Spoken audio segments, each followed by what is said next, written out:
Ngayon, puntahan natin si Pulong Duterte, mga kababayan. Nakita niyo po yung ginagawa ni Pangulong Bongbong Marcos, pag-iimbestiga, no? Lalo na po doon sa Ghost Project, pag-iimbestiga po diyan sa mga flood control project, mga bossing. O eto, mga diskaya, nakumpiska na yung mga sasakyan, mga bossing. Kumpiskado hindi ito hindi ito isinauli ng kusa, hindi ho. No, kumpiskado at pina-auction na. At yung mga napag-auctionan, mga boss chief sir, babalik po yun sa kaban ng bayan. Kung maalala nyo, Bryce Hernandez naman, mga boss chief sir, nagsoli na din po ng kanyang mga sasakyan. Yung mga Lamborghini, pag naibenta din po yun, ibabalik din po sa kaban ng bayan. At mukhang madami din perang isosoli si Bryce Hernandez mga bossing. Di ba? Ngayon naman po, sino pa? Si Alcantara naman mga kababayan. Solid din ang pera. Ayan, sabi ng Pangulo, si Henry Alcantara, no? Si District Engineer o si DE, no? Si Henry Alcantara ay nagbalik na ng 110 million sa gobyerno at sa loob ng 2 linggo ay magbabalik pa ng 200 million. So yung mga ninakaw po, yung mga pera po na inumit galing sa pondo ng bayan, sa gobyerno ng bayan, unti-unti na pong bumabalik, pero hindi pa din po masaya si Pulong Duterte, mga bossing. Pati si Bondok, isama na riyan. At Kiko Barsaga, doon sa Mandaluyong sila. Dapat. Biruin nyo po, mga kababayan, ilang milyon na din po, no? Ngayon, si Pulong Duterte, imbis na po, susuporta po kami dyan sa inyong sinusulong o ginagawang pagtugi sa mga magnanakaw. Hindi. Hindi pa masaya. No? Magnanakaw ng bilyones tapos ibalik ang milyones pag nahuli. No? Pero wag sabihin magkano talaga at sino ang boss mo. Grabe naman. Sino ba talaga boss? Pulong. Bakit hindi ka pumunta sa sa korte para sabihin mo kung sino yung iniisip mong boss? Di ba mga kababayan? Yun lang po yung napakasimpleng tanong natin sa mga DDS. Bakit hindi sila pumunta? Si Chisa Escudero, paulit-ulit.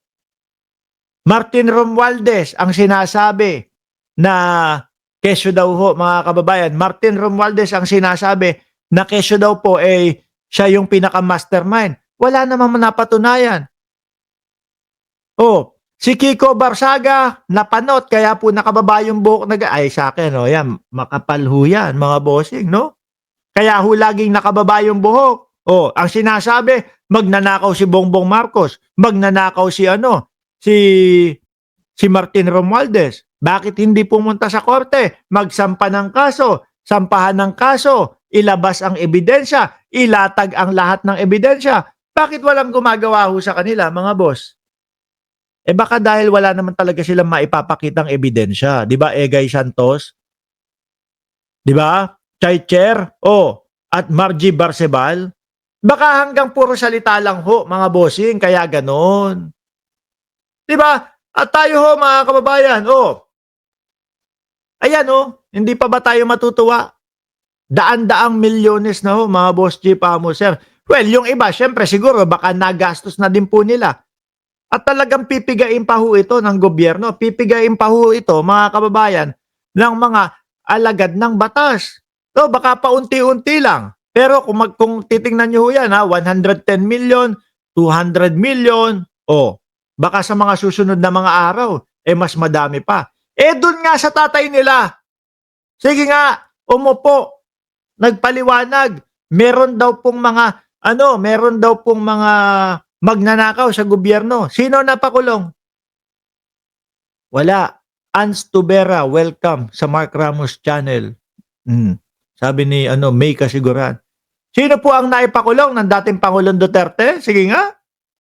Miski ho si Katunying sinasabi niya walang naipakulong ang dating Pangulong Duterte. Si Sangkay Janjan, paulit-ulit, tinatanong kay Greco Bellica, na alagad ni Duterte dati, na hanggang ngayon, di ba? Tinatanong, sino napakulong nyo? Walang mapangalanan mga bossing. Paano yun? Halata, na ano lang, puro boka lang ho. Halata, natakot din po sila doon sa mga magnanakaw sa bayan. Takot sila doon sa malalaking tao. Tingnan niyo ho si Pangulong Bongbong Marcos, may inaatrasan po ba? Wala. Walang pili. Yung iba nga dyan, mga kaibigan pa niya eh. Di ho ba? Yung iba nga ho dyan, mga kababayan, eh, mga ano pa niya eh, mga ka-close pa ho nila eh. Pero ano, naging kakampi pa ho. No, yun. Ayun, unit team. Oh, si Buloyski, nag-alay ng entablado, mikropono, at yung mga kamera niya doon sa SMNI para para suportahan si Pangulong Bongbong Marcos. Pero sorry, Buloyski, hindi porket na meron ka ang pag-aalay ng mga mikropono, entablado at kung ano-ano pa, eh haharangan ko yung reklamo na sinasabi sa iyo. Hindi ganon. Alam niyo po, ang presidente, yung sinasabi nila na weak leader, ito po yata ang pinaka matapang na presidente na nakita ko ho. Lahat po nung mga kinatatakutan nung mga dating pangulo, kagaya niya lang, sila Chavit Singson. Oh, di ba? Hindi po magalaw-galaw dati pa ho yan, mga kababayan. Ni walang presidente ang makakantiman lang kay Chavit Singson. Kaya nga ganyan ho eh, di ba? Oh. Pero ano yun? Ano ho ngayon ang kalagayan ni Chavit Singson? Ayun, atungal ng atungal. Every day, every morning, every night, hanggang madaling araw ho.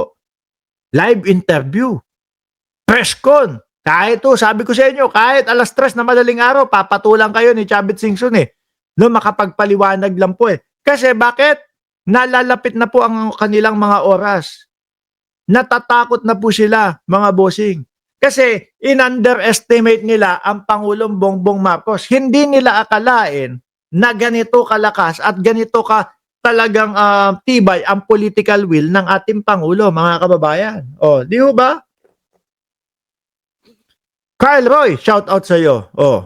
At sino pa yan? Si Ma'am Delia Rosario na shout out. Singkong Dulinga, wala namang napasoli si Digo. Oh, di ba? Alam niyo yan. Meron pang ginawa yun, yung pagkalaki-laking Manila paper. Nakasulat daw ho lahat doon. Yung mga big time o mga mga malalaking mga tulak daw po. At mga talagang producer na maipinagbabawal na gamot. Sino? Napakulo? Wala. Eh yun nga po yung sinasabi, di umano, na big time na taga-produce ho ng mga ipinagbabawal na gamot. Ano ginawa daw? Ginawang presidential advisor. Yung Michael Yang. Arnel Estrella, walang naipakulong si Duterte pero daming pinatay na adik sa tingin lang nila. Oho. Biruin mo, sama dyan yung Kian de los Santos. 17 anyos ho. Nagmamakaawa. Exam niya kinabukasan. May test kinabukasan. O, di ba? Tapos ang maririnig lang ho sa kanila kumbaga, collateral damage. Di po ba? Pero yung kay Pangulong Bongbong Marcos, na isa din ho na talagang binibira ni Inday Sara Duterte noong 2024, ang sabi niya, naku, hindi trabaho ng presidente, hindi trabaho ni Bongbong Marcos ang magpa-picture. Gagalit to. Kasi daw si Pangulong Bongbong Marcos, mga bossing, nagpapapicture daw po doon sa mga bilyon-bilyon na mga nakukuha, nahuhuli na mga ipinagbabawal na gamot ho, mga kababayan. Kaya gagalit. Paano? Bakit? Kasi yung sa tatay niya, piso-piso lang daw yung nahuhuli siguro. Kaya naiinis. No? Ang Pangulo naman po, kumbaga, para lang iparating doon sa mga tagatulak, doon sa mga producer na ipinagbabawal na gamot, na seryoso ang ating bansa na sugpuin, ubusin ang droga sa ating bansa. May bagong balita ba kay Bato kung lumabas na ng lungga? Mukhang wala pa ho. Mukhang wala pa ho, mga kababayan. Mukhang hanggang ngayon po busy si Bato de la Rosa, nagtatago ho. No? Ako ho, mga bossing, sa nakikita ko, 3 buwan ng panunungkulan ni 3 buwan ng investigasyon ng gobyerno ng Pilipinas dito po sa mga flood control, dito sa mga ghost project, napakabilis po ng reaksyon nila. No? Kung ikukumpara mo doon sa dating tatay nila o doon sa dating Pangulong Duterte na nakakulong doon sa dahig ngayon, 6 na taon silang nag-antay doon. Walang reklamo. 'Di ba? Nemya Angeles? Oh, 6 na taon ho, nakatunganga ang Pilipino. Nag-aantay kung may mapapakulong na mga ano, na mga korap na politiko. Wala. Nga. Kabado din. Takot din ho, mga bossing, no? Kaya ako naniniwala ho ako kay dating Senador Trillanes na ang dating Pangulong Duterte, kung ano yung gawain niya daw ho, mga bossing, ay ibinibintang sa iba. Naniniwala ho ako ngayon dyan, mga kababayan. Tingnan mo, yung bentahan daw ng West Philippine Sea, ibinenta daw po ni Antonio Trillanes yung West Philippine Sea, mga bossing. Pero, ang mas nakikita pa po natin na mukhang nagbenta at mukhang itinawangwang lang doon ang dating Pangulong Duterte. Sabi ko nga ho sa inyo, kung maalala nyo ho, no, saktong pagkakapanalo ni dating Pangulong Duterte sa pagkapresidente, siyang labas din po ng UNCLOS. Wala. Papel lang daw ho. Pero kung ipinagbuyang-yangan ng dating Pangulong Duterte, pero kung ipinaalam niya sa buong mundo na, eto, kami ang panalo sa UNCLOS, kami ang binigyang karapatan ng UNCLOS, madami hong kakamping bansa sa atin, mga kababayan. 'Di ba? Pero natakot kay Xi Jinping, natakot sa China, kaya ganyan po ang ginawa. Wala yan. Papel lang yan. 'Di ba? Wala yan. Tubig lang yan. Kay Pangulong Bongbong Marcos. Hindi namin tatanggalin yung mga typhoon missile namin dyan. Depensa namin sa inyo yan kapag binuli nyo kami. Walang alisya niyan. Sabi ng China, ano sabi ng China? Bakit kayo may mga typhoon missile dyan? Pinapainit nyo, pinapalala nyo ang sitwasyon dyan sa West Philippine Sea. Walang pakialam si Pangulong Bongbong Marcos. Yung pagpapagawa po ng BRP Sierra Madre, mga bossing, wala, tuloy lang kay Pangulong Bongbong Marcos. Walang estilahan, walang style doon, no? Walang patago na paglalagay o pagkukumpuni nung barko doon. Rektahan tayo. Sige, ipasok nyo yan at kumpunihin natin ang BRP Sierra Madre. 'Di ba? Mga kababayan, ganun lang ho yun.